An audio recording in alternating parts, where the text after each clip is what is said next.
Pixar in a Box is a series of videos that I found online under the Khan Academy. They talk about how they make their movies, the Pixar movies. And so I found it sort of quite interesting. It gets a little bit more practical for animation in particular, and the information does tend to be around movies, and so movie length. And so I can't use all of this myself, but it was still interesting. And it was quite long, so I split this into two parts, and we're going to kick it off with just looking at the story structure again. And so what Pixar does is they talk about the emotional story they want to tell. For example, they gave the example of Monsters Incorporated. Is it a story about a monster that scares kids? Or is it really a story about a man becoming a father? And the second one is a better example of the actual story structure because it's a lot more emotional. And emotions is what really impacts people more than just action. Well, it depends on the sort of program, I guess, but I'm more interested in the emotional stories myself. So what they suggest doing is thinking about something about yourself to put into the story to make it more believable, to get more empathy forwards. So, for example, did you have a similar circumstance, and then think about how you felt during those life experiences? Can you bring those emotions and what triggered those emotions into your storyline just to make it a bit more believable, more understandable? Now, a story involves characters and the world they live in. So those characters tend to be more important, but the world they are in and interact with is also important. So you really got to worry about both of them to build a story up. And then when you get through to it, you got to start reviewing it, refining it, and throw out anything that doesn't help your emotional story, because it just won't be interesting to the audience. Now, in terms of when you're designing your characters, entertaining characters have flaws. And so you've got to think about what flaws do your character have? How would they react in different situations? There are external aspects like what do they dress, what do they look like, how do they move, how do they pose? And there's internal aspects. Are they brave? What do they enjoy? How do they react to different circumstances? And when building these characters, think again about what has triggered emotional responses in yourself or a family member or someone you know, because it can help make these characters more authentic, and other people will then have more empathy with that character as well. People do react to authenticity. If it's too fake of a character, people won't build that relationship with them. Another aspect which I found really interesting they brought out was the difference between wants and needs.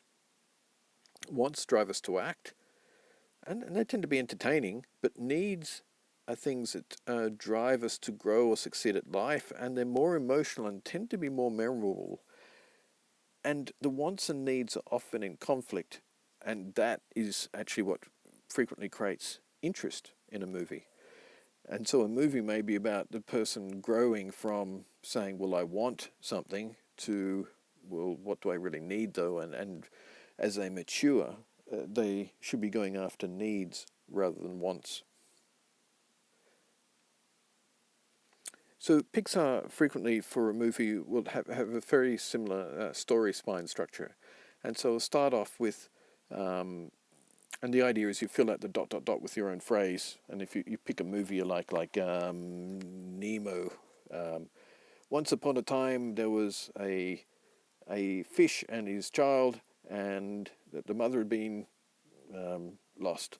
And every day they go to school, well, the son goes to school until one day he gets caught. And so you start fleshing this out, and then because of that, you start fleshing out a whole lot of things and a whole lot of series of things that occurred until finally, well, that's where you get to your final climax. And then you end it out with some sort of phrase at the end to sort of say, well, and ever since the child's now been able to get more freedom and so forth. And so you might see the parallels of this with Freytag's pyramid, which I've talked about before. This is, you've got the introduction, you've got the right, until one day is the initiating action, and then because of that, that is the rising, and then until finally, that's the result of the climax, and then you got the falling, and then ever since then is your conclusion, your ending to it. So it's actually the same sort of structure, but they write it out in a particular way. They also try and put together an emotional curve for the movie, and I just made this up as an example. I think about somebody who's got into a tennis championship for the first time. They might say, "Wow, I got into the competition," and it's a bit of a high. But when they got there, they're confused and not quite sure what to do. They start getting anxious. Am I really going to do well? And then they pick up their courage and they say, "Yes, I'm going to try," and they lose the game, so they failed. But it says, no, I'm going to be persistent. I'm going to keep going. And eventually they win. Yes, isn't this wonderful? And then they discover, oh, hang on, winning's very lonely. I've got all these fans around me, but nobody really knows me. My close friends are no longer with me. I'm out on the road traveling and so forth. And so it's just the idea of mapping out, and I think this makes more sense for a movie, but mapping out the emotional journey the person's going on. And it can be useful to draw something like this, just so you've got another view of the movie to sort of work out, is this really what I want to do? Is there a particular structure I want? Because the emotional curve is really the journey the audience is going to go through. They also talk about beats. So a story beat is like a cause and effect that occurs, or a decision that's made, or some sort of event that goes on. A theme is a reason a character lets go of their wants to go after their needs. And really all the beats should be supporting that theme. Now they talk about major beats, which are sort of like key moments in the story, and then you can start breaking down the large things into smaller beats. So a major beat might be McQueen in the Cars movie is scared of something or other. I can't remember the movie well enough. And then they break it down into minor beats, which is like a whole lot of shorter events that go there as he discovers something about some of the other characters. And then you eventually break down the minor beats into individual shots of the camera. Now, one thing they recommended was to avoid too much complexity in a scene because it can overwhelm the audience. And then once you've got all this sort of stuff out, they use a storyboard for every shot. But what they do is they take the storyboard roughs and create the whole movie in effect with music and dialogue. And not the real actors initially, but just some other people reading out the script. But the idea is you can watch the story from end to end.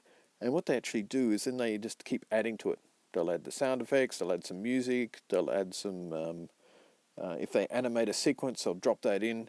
And so you can watch the whole movie from end to end and get a feel of how it all fits together. And it just means that early on you can check it and you can review it. And I think they said they used to watch it every 2 weeks. They'd all get together in a cinema and they'd watch the mocked out movie as much as they've got produced, just to make sure it's all fitting together and the story makes sense. And they can check that all the way along. So that was part A of the Pixar in a Box. Part B coming up shortly is on the visual side of storytelling.